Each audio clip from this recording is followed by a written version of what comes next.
जय श्री कृष्णा, राधे राधे। आपका मेरा चैनल गोयल अनीशा क्रिएशंस में स्वागत है। एकादशी महात्म्य की श्रृंखला में आज मैं आपके लिए कामिका एकादशी की व्रत कथा लेकर आई हूँ। शिव के प्रिय श्रावण मास के कृष्ण पक्ष की एकादशी, जिसे कामिका एकादशी के नाम से जाना जाता है, शास्त्रों में इसका बहुत महत्व बताया गया है। सभी एकादशियों की तरह यह एकादशी भी भगवान विष्णु को समर्पित होती है। पद्म पुराण के अनुसार जो मनुष्य शिव के प्रिय श्रावण मास में भगवान श्रीधर का पूजन करता है, उसके द्वारा गंधर्वों और नागों सहित संपूर्ण देवताओं की पूजा हो जाती है। यह एकादशी स्वर्गलोक तथा महान पुण्य फल प्रदान करने वाली है। जो मनुष्य श्रद्धा के साथ इसकी महिमा का श्रवण करता है, वह सब पापों से मुक्त हो श्री विष्णु लोक में जाता है। विशेष रूप से इस दिन तुलसी के पत्तों का प्रयोग करने से व्रत का महत्व और भी बढ़ जाता है। कामिका एकादशी के व्रत के दौरान किए गए दान पुण्य का भी विशेष महत्व है, जिससे व्यक्ति को पुण्य की प्राप्ति होती है और उसके जीवन के सभी कष्ट दूर हो जाते हैं। इस व्रत के प्रभाव से व्यक्ति के मन, वचन और कर्म की शुद्धि होती है और उसे भगवान विष्णु की कृपा प्राप्त होती है। आइए अब कथा को प्रारंभ करते हैं।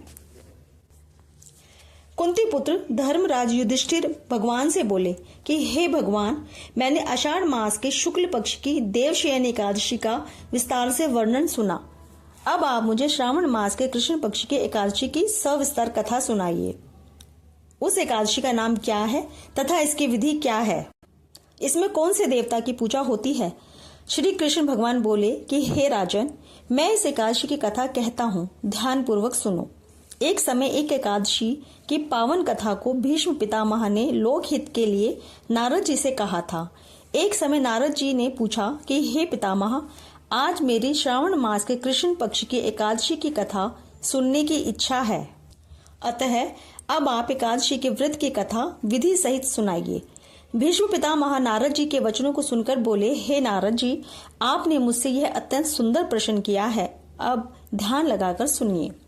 श्रावण मास के कृष्ण पक्ष की एकादशी का नाम कामिका है। एकादशी की कथा के सुनने मात्र से ही वाजपेयी यज्ञ का फल मिलता है। कामिका एकादशी के व्रत में शंख, चक्र, गदा, पद्मधारी विष्णु भगवान की पूजा की जाती है। जो मनुष्य इस एकादशी को धूप, दीप, नैवेद्य आदि से भगवान विष्णु को पूजते हैं, उन्हें गंगा स्नान के फल से भी बड़ा फल मिलता है। सूर्य चंद्र ग्रहण में केदार और कुरुक्षेत्र में स्नान करने से जो पुण्य मिलता है, वह पुण्य विष्णु भगवान के पूजन का फल समुद्र और वन सहित पृथ्वी दान करने और सिंह राशि वालों को गोदावरी नदी में स्नान करने के फल से भी अधिक होता है। व्यतिपात में गंडकी नदी में स्नान करने से जो फल मिलता है, वह फल भगवान की पूजा करने से मिल जाता है। संसार में भगवान की पूजा का फल सबसे अधिक है। भगवान की पूजा का फल श्रावण मास के कृष्ण पक्ष की एकादशी के फल के बराबर है। अतः भक्ति पूर्वक भगवान की पूजा न बन सके तो श्रावण मास के कृष्ण पक्ष की कामिका एकादशी का व्रत अवश्य करना चाहिए। आभूषणों से युक्त बछड़ा सहित गोदान करने से जो फल मिलता है, वह फल कामिका एकादशी के व्रत से प्राप्त होता है।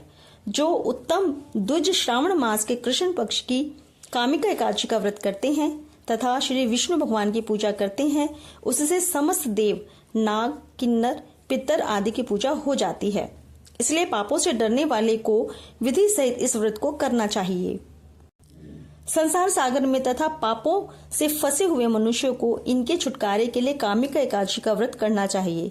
कामिका एकादशी के व्रत से समस्त पापों का नाशक कोई उपाय नहीं है। हे नारद जी, स्वयं भगवान ने अपने मुख से कहा है कि मनुष्यों को अध्यात्म विद्या से जो प्राप्त होता है, उससे अधिक फल कामिका एकादशी का व्रत करने से मिल जाता है।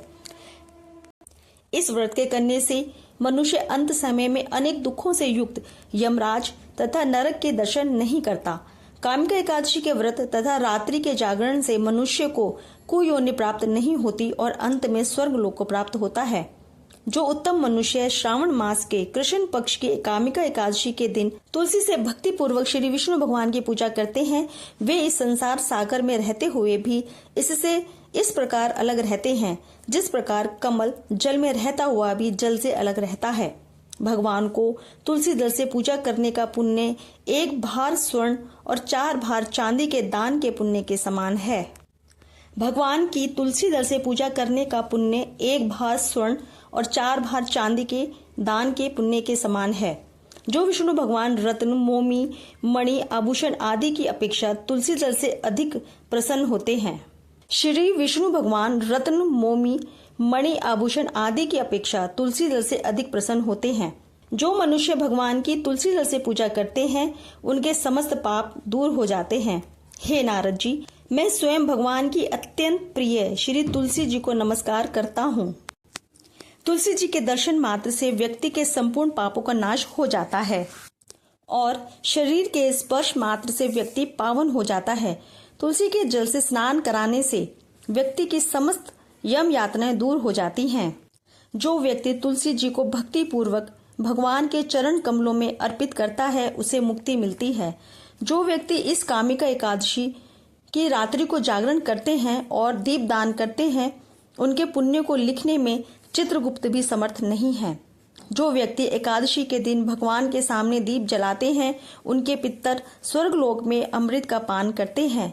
जो मनुष्य भगवान के सामने घी या तेल का दीपक जलाते हैं उनको स्वर्गलोक में भी सहस्त्र दीपकों का प्रकाश प्राप्त होता है।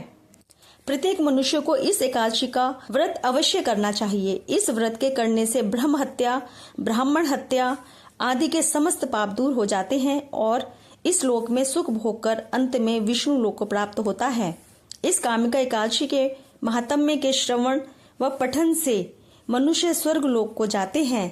इस प्रकार से कामिका एकादशी की व्रत कथा संपूर्ण होती है। जय श्री कृष्णा। राधे राधे।